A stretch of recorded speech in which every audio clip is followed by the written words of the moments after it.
अरे दान दहेज नहीं खी देले बेटिया के हम यही जे उठा के क देल बनी का फ्रीए में। देखिए रो बेटी के हम कुछ कहले नहीं कि सब ठीक से रखते बनी बताई कह दी कि भौजाई ढंग से रहस गोतिया दे धई सास बने के कोशिश मत करस ठीक ना। का भौजी कहले बार बार हम चेतावनी ना दे। बताव है कॉमेडी नु बनावत ऐसे मौगी का नहीं कहाँ से आके बनावेली सन। हाँ यही में सासो बन जाले वही में दामादो बन जाला वही में पतोहियो बन जाला। कब लेबे के आवत हो मैं ही आवतिया ठीक बा आबो ठीक बा माई आवतिया जी यही जा हाँ तो बेटी घर माई आवली लगले कॉल का दुनी कहां दुनी कह बाबू नु आवले रो बाबू भाई भतीजा भौजाई आ सकती ज्यादा तर माई तो नहीं देखले हो कहां दुनी कॉल से की आ गइल बनी का बोल जे संग हमनी के सासो सुनाई की आई माई तो तनी मन उन लगी। चलो ठीक है बा कौन सा समधी ने बने की भला जाइन सास ससुर ने का समधिया समधी थोड़ी बार ठीक है बात कतना दिन तो हो गरल माई के देखला मनो करत रहला और वो बनी की जाई ना देबे नी हमरा के नैहर सोचला से माई की बेटी से जाके भेंट कई आई। हां तो ठीक बा जा तू खाए बना वाला कोनो व्यवस्था कर का बनैबू तो कुछ मंगा दी मुर्गा उर्गा मुर्गा बनियो आवते आवते पूरी उड़ी पूरी सब्जी खीर बनावा आ जैसे रोवा कहीं जोन कौन कहां बनी बाबूआ जी दूध मंगा दो 2 किलो। अच्छा खीर बनावे के हां खोआ डाल के में खीर बनैया कह दे तनी दूध ले आवे के ठीक नु जा फोन से कह दो ना सही त ले ले हम। हां ठीक बा मंगा दे तनी अब जा दयाव तई त के रोके जाई रोक दम तो ऊपर कहिया से कि हमर माई के आवत त देख के जोर तड़ी हमारे काची जोर के बाटे। अब हमार मरद नु बाटे बहरा ओकरा नु बुझाता के पैसा केतना छिला तटे ए लोग का बुझाता मरदो घर ही बा इहो घर ही बाड़ी वयस करत लो हमई नु एने से ना भइल बानी आ हमर लइका कुल के फीस नहीं का जमा होता ए लोग मैं हिते ना तयावत रहता। बाप रे बाप आलमपुर नाम बाटे गांव करे सही के अलाई गांव बाटे एगो ना गाड़ी ना घोड़ा बाप रे हम तो अगर हमार जांगर ऐसा ना रही तो हम कैसे अइते त इतना भारी बैग ओ में इतना ओढ़ले पहनले बानी हाँ इतना महंगा साड़ी पहनले बानी ई केवनी काम के अरे आजकल तो ई रिक्शा इतना दुनिया भर के हो गइल बा 10 गो 5 गो तो ले जाकर दरिए पे उतार देतन सन लेकिन ई एकरा नियर त कोनो गांवे नहीं खे का करी हमार लड़की कैसन आलाई बालाई गांव में आ गइल दादा बताओ जिंदगी भर के दुख हो गइल। हां हम ना जानी कि ऐसा कबाड़ा गांव में बियाह तरन लड़की के बताओ अगर मर्द मारे चाहे तू करे तो कैसे खिसिया के लड़की भागी लेकिन भगवान लगन मत करस। फेरा में अरे अरे पाहुन आमा जिरौआ अरे खुश रही भगवान राव जीव जंगल बनौले रह मड़ई ओड़ई कुल छावत नहीं हित नाता खातिन अरे वो फोन कर देल हती हम मोटरसाइकिल पे अरे चलाई फोन तो कैले ही रहनी बिना फोन कैले हम आई बुआ बेटी की है आ धरी पाहुन बेग धरी बड़ी भारी लागत चली कुल काम बाद में होई पलान छावा त ना दलनिया पक। हां हां आमा जी चली। अरे दादा कैसन गांव बाटे जी ए जाकर बेटी बहन कैसे जाली जा पैदल चल के जाली जा उतना दूर अम्मा जी ये गांव घर आलमपुर में ना गाड़ी घोड़ा चलबे ना करेला ऐसा कि हम जानले रहती ना तो हम अपन बेटी के बियाह ना कर रहती है गांव में जान जाई ऐसा बाप रे आज मटियो के रोड पर गाड़ी चलत रही स ई त मान ल कि गिटिए के बाटे कोनो बात ई त उठू बाटे अब के का कहे के बाटे चली आराम करिए पानी ओने पिया खाना ओने खा ले चल बुचिया अरे सुन तो जा ए बुचियो बबलियो हां माई गुल का अरे देखो पानी ओने पिया के ले आवा बैठ अरे मैं बैठी जी पैदल का लेके आओ तनी अरे रास्ता में पलनिया में पैदल ना उतर तनी पैदल उतरनी वही तरह चल दिहनी कौन अनु के गड़िया के लेके चल जिम ले आवे तो कहतू तब ना हमारा के और मैं एकदम हैरान हो गई। अरे थक गई एकदम सने दीदी बोलला तनी मैं खुश रहा बुचिया आइलू हां आइए ना गइनी पैदल चल चल ते कदम तनी पैदल ललुआ तना कुल सोना चांदी पहन ले तारा गाड़ी से आवे के चाहिए आ त गाड़ी ने चलता है कोनो गांव में ए का गांठ ले ले बड़ी से तो लोग बतियाओ जा पानी पिया कुछ ले आ दे तनी मम्मी जी के कैसन कुछ निमन बार बन जाता आ जाई लेके आई जाई रे मन बतले आई ठीक बा अम्मा जी बतियाई ठीक बा और बताओ समाचार माई आ कुल बढ़िए बाटे तू का गांठ ले ले बड़ी से ऐसो सुख सपने बा सब आ अपन जा बैठल का बड़ू जाके पानी लियावो मैं शॉर्ट के बैठो तो केवल पानी ना दिहल जाला पानी लेके आओ तनी रुक मैं पानी लेके आओ तनी पूछला नाई के माई आली तो पहले पानी पियाई खियाई अपनिया त तू दे सकत रो त लइके मार दू बार पातर एकदम सने कैसन त हो गइल बिया त अपन भइल बड़ी उनका केहू थरिया छेकले बाटे खइयन 12 बजे 14 बजे ले अब मोबाइल रात भर दिन भर चलइयन त का होई दिन भर उनकर देखही के मोबाइल टीवी उनकरा लइका न भइल बड़ी ये तो खपियो गइल बड़ी दूसरे घर में रहती सास ना खपरी हम तो गोतनी होके खपा देले बानी चल ठीक है पानी ने पी ला खा ले जा हम आव तनी गोबरा ओबरा देख ली उलट उलट के हां आ गइली सब बतिया तो फूट ठीक है कहीं के। कहतारू गोतिनी होते हाथा ना चलती चलावतारू सास रहतू तो और तू झोटा उखाड़ के मरतू तू करतू ले मैं पी पानी हां हई हई यही याद ना प्राण को कोने के मीठा मंगा दी का भइले धर धर धर धर पहले हई लड़की के हालत देखी के हमारे एथु भइल बा एकदम से हई हई हई गोतिनी है तो हाथा ना बोली रे का हमरा हालत में भइले कुछ कहली है का दीदी ना कुछ करे माने बोले के सहूर देखतनी आ होइसे बोलल जाला गोतिनी ना हई दू जन नो जानी बहिन लेखा मिलजुल के रहतू मिले जुल के माई रहे नहीं जे एकदम जान जो कि एकदम बहिन लेखा माने ली दीदी हमरा के हाँ हाँ सारा गलती हमारी दामाद में बाटे ठीक बाटे आता ना कुल पैसा रुपया दिहनी दान दहे दिहनी हैसा ही हमार बेटी के हई रखे खातिर के थू हवे उनकर आ औकात ना रहे तो बियाह ना करे के चाहिए आवे द ये माई तोरा ढेर औकात बारे जैसे देखत नहीं खिस कतना औकात बा अतना मान रही कि हमरा के छू के काम ना हरी करे दे पेली देखत नहीं खी अपने पानी पिए के नहीं खिलियो तो तोरा के कहत रही कि जाके पानी पिए के लिए अरे कुछ काम होई हुए कमा हुआ के करे कोई लोग हम जल्दबाजी में भरी का काम मरना चल करे ठीक बा जो जो जो जो जाके अपन काम कर जा सा तू का जाने का सोचे लागेली से रे सोचम कुछ ना बना के ले आवतनी आज केनो बात हो जाए तो हम ना दरद से तू कहले बानी हम ना जानतानी एबार उनकर ना हवे तू कह देनी तो कहीं कि का कहत रहे हां बताओ ओइनी तो अभी हमरी आंखी के सोजा होइसे बोलतिया होइसे करतिया त ई ना रहल पे कौन हाल करत होई चल हो घर में हमार सास आइल बड़ी हित न त आवेला त घर एकदम रौनक से भर जाला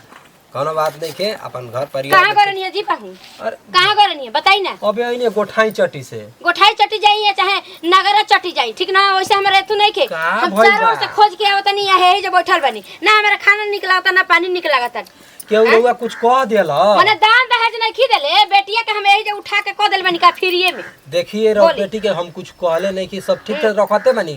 बताई कह दी कि भौजाई ढंग से रहस गोतिया दे धई सास बने के कोशिश मत करस ठीक ना का भौजी कहले बार बार हम चेतावनी ना दे ऊ का कहले बड़ भौजी क्या कहले बड़ी काहे उ गोतिया दे धो के हाथ ना बोली हमर लड़की के बताई जवाब दी देखिए अम्मा जी रउआ बात तो ठीक कहते लेकिन हमारा विश्वास नहीं के होत कि अच्छा। भौजी एंगने करताड़ी हाँ त ना ना होई भौजी पर कैसे भी सेवा सखी भौजी पर माजे मरले बानी त कैसे भी सेवा सखी दामाद है आ ना सनाब ना बोले के लेकिन हम महतारी हो के कहत नहीं हमार बात नहीं के विश्वास आ दू दिन के दूसरा के एथु पर विश्वास देखिए अम्मा जी आंखी से देखब तब हम बोलब ना अगर सच होई तो ठीक है बा तो हम कह देब कि ठीक बात सुबह खाना ऊ बनाई साँझ खाना ऊ बनाई अच्छा हाँ हाँ त जौन बुझाई जौन करी या चाहे मत करी ठीक बा अच्छा ठीक बा अम्मा जी हम समझा दे दोनों जानी के समझा दे अब समझाई बा कि का करब लेकिन कह दी कि हमरा समझिन बने के कोशिश मत करब जैसे ई बेटी बे वैसे उनहु के बेटी समझेनी चली चली हाँ। बोली मत उतना काहे ना बोलम भाई हमरा लड़की के दुख होई बबलिया ए दीदी रहे न त काहे दबाव तड़ू हम ही आराम करिए तनी घामा में सनी खेतवा में से भूसवा उड़ियात रहत वही के इकट्ठा करवा के आ भोकू में डरवा के बनवाले बनी सजिया खान सब उठवा के लिया लइका कुल से ऐसे नु राउन मन हैरान लेखा हो गइल बा सोचने कि गोड़ो दबा दे मां कने कुछ बात करे करला बतियो कॉलम का बतिया गवा हो गोड़ छोड़ त गोड़ नहीं खा दुखा जनतनी काहे ना दबाई जी कबे से थाकल बानी इतना काम करत रहनी है करेनु कि हमरा माई के बात के बुरा मत माना मिजान जाई वो तनी बोलबे करेले हम बा काम बुरा माने के बा उ महतारी हमर ना होई तहार हमर बाटल बड़ी हम जानत रहनी कि बुरा मानत हो हमरा हुआ ऐसे कोने ना। दीदी से बतिया ली आइयो गइली देखा नाम लेला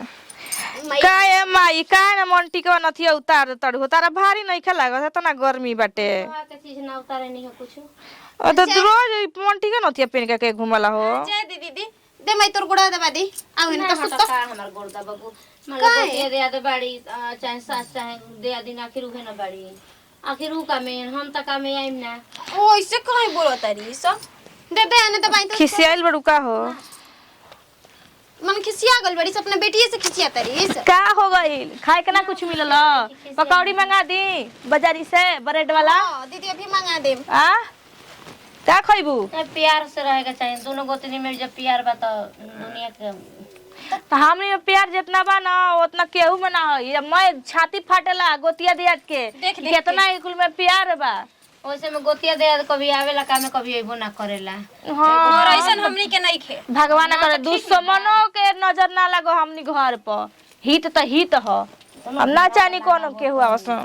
कितना आदमी नजर लगावल चाहेला मगर लागेला ना। साजी खंदन कपड़ा पर तेल ध दिए, बड़ी अच्छा तेल धरेलु तू। का डंडा में दिए त नींद लागी। तुम तेला धरे नहीं तो आराम से चैन से सो। माई के कहीं तेलवा लगा देलु कहियो। का होल? काहे झनक के चल गेल माई। ओ जी भी हो करे लेनु का कहे के। कितनो दिमाग लगावत तनी लेकिन हमार दिमाग चले वाला नइखे भगवान जी। कैसे देखो उठनी झनक के तबो नहीं से उठत हो जैसे। हां का करी केतनो फोरतनी दामाद के फोरतनी त दामाद फुटते नइखे आ न लइकी फुटती दिमाग एकदम हम। अम्मा जी रउआ हेजू काहे बैठल बानी, का बात है? का करी हैं त का करी बताई ना। बोली हमार घर में कोनो में तू मान आदर होताटे। खिसियाइल बानी तो कुछ कहला बुझाता कि हितई में आइल बानी। बबलिया कुछ कहलसिया? बबलिया का कही, बबलिया का त मती मार देले बिया। चित बदली खिया के ओकर मती मार देले बिया तहार भौजाई। हां बताव ओकर वही जा गोड़ दाबत ले ओइ जे हम बैठल बानी त मन हमार न बेटी हिय। हां भौजी ऐसे कइले रह हाँ सकते। तार भौजी बस में क ले बिया अपने मुट्ठी में। ओकर त आराम मिलता बैठल बैठल भैंसा नियर चरबियाइल जातिया खाते थरिया का थरिया। हां आ उ हमार लड़की बिया त सुखंडी भइल जातिया। ई त ध्यान कहतनी ना बबुआ, परिवार में कहतनी ना बबुआ कि अभिये से अलगा हो जा न त आगे तारा रोवे के पड़ी, खूने के आंसू रोइब। ठीक बा भौजी के अलगा हम कोई देतानी। ठीक ना अलगा हो जा बबुआ। आंख मुन के महतारी समान बानी आ केहू अपन माई बाप अपना बेटा बेटिन के गलत ना सिखावला त हमर दामाद होखो आ चाहे बेटा होखो हम सबके बढ़िया राय बात देबे नी। अपन मरद के कमीन खर्चा करे ले। हां मरद से ओकर मरद बाहर से पैसा भेजले को रुपया ना। हां सब काल के नून तेल चलावे ली खाली चलावती ना। मल थोकिया के धरतिया आ जहिए माल है गोदी कइलस आ तहिए अलगा हो जइतू देखी। अम्मा जी रुआ बात में सच में एकदम बात अच्छा कहतनी रुआ। हम कहबे करे नी विश्वास हो गइल कि भौजी के गन करतरी के गन हमनी के संगे रहत। बबुआ तू गोलू मोलू बाड़ अभी नादान बाड़ आ उ सोचते कि अभी लइका बाटे आ कुछ बोलत हइले नहीं के आ तू डर ने कुछ बोलत नहीं ख। अम्मा जी नादान नहीं की समझदार बानी ठीक ना। अभी हम जाके बोल देतनी कि सुबह तू खाना बनाओ साजी खाने उ बनाई ठीक बा। ई ना बोलले के तार भौजाई फायदा उठावतिया जनल। अपन मोल भतार के पैसा बचा के रखतिया 1 रुपया खर्चा नहीं के करत आ तोहरे पैसा में से कुल काम चलावतिया। कितना उत्तेज बिया। अबे हम बबलिया के समझाते कि केंगा ना तार रहेगा बबलिया केंगा ना समझावला दे नहीं के तारी बबलिया के मती मार देले बिया। तो अम्मा जी चौपट हो गइल बे तार बेटी बबलिया के समझाई कोही का बेटी समझतिया घोर के पियाई ओकरा के चम्मच में। अब काहे ना कुछ कहले चली चली घर चली तो काम घर जाई जी ओ जे सुता के गोड़ मिसतिया हमारा का पूछतिया महतारी आ पूछी पेप्सी पियाई चली है पी लेनी। अरे पी लेनी तब तो दिमाग ठंडा ना भई आ ठंडा ना होई जब तक ले अपन अपन ना हो जाई तब तक। बबलिया भौजी का भाई दीदी चल तो भरिया नहीं क्या सुना का भौजी जी आगल बढ़ लो। का हो का दिक्कत बा बोली। बोलिए अम्मा जी। का बोले का बाटे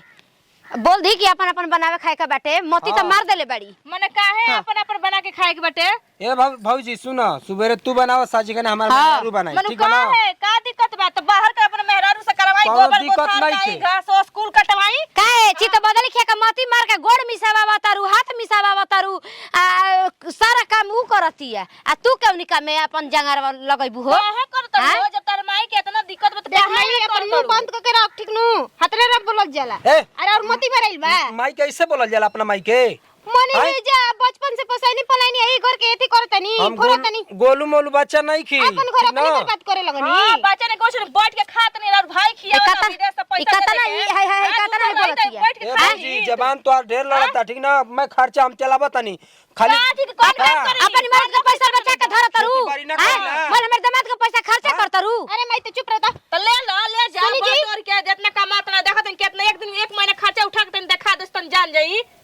ना कि बड़ भौजाई माई के समान होले। अरे वैसे ही भौजाई से बात करत देख लिया माँ जी बेटिए और साथ नहीं खे हां सब का काहे हम साथ दे घर बर्बाद करी त मिल साथ दे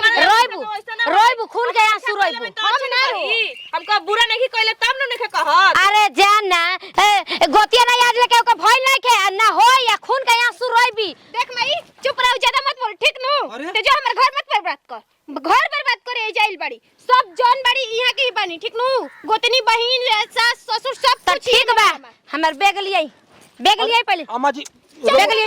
लेके आई बैग घर पे आइल बड़ी है आज की बात से जान जाइए कि महतारी हमार मर गई हम हो जाने कि हमार बेटी नहीं के हमार खाली दामाद से रिश्ता रही तोरा से कोनो रिश्ता चलिए जरा जाता नहीं नहीं के जाके छोड़े मातारी के तू कैसे कर देली रे घर बर्बाद करे आइली रे बुद्धि काम नहीं के कर जी अपन घर में अपने आग लगावता उ बियाह क देल बड़ी त उनकर घर थोड़ी होगल के आइल बड़ी सिखावे इतना दिन से हमई न करतानी अब एक दिन में हमरा से पहाड़ हो गइल अतने दिन से घर परिवार चलते नु रहल आज ये में पंचायत चिरवा दे आके एकरा कोनो दिक्कत नहीं का मां के दिक्कत हो गल बटे जानते नहीं कि गोतनी ना बहिन लेखा आई बहिन सास ससुर सब इनके में रखल बा आओ तारी सिखावे पढ़ावे चल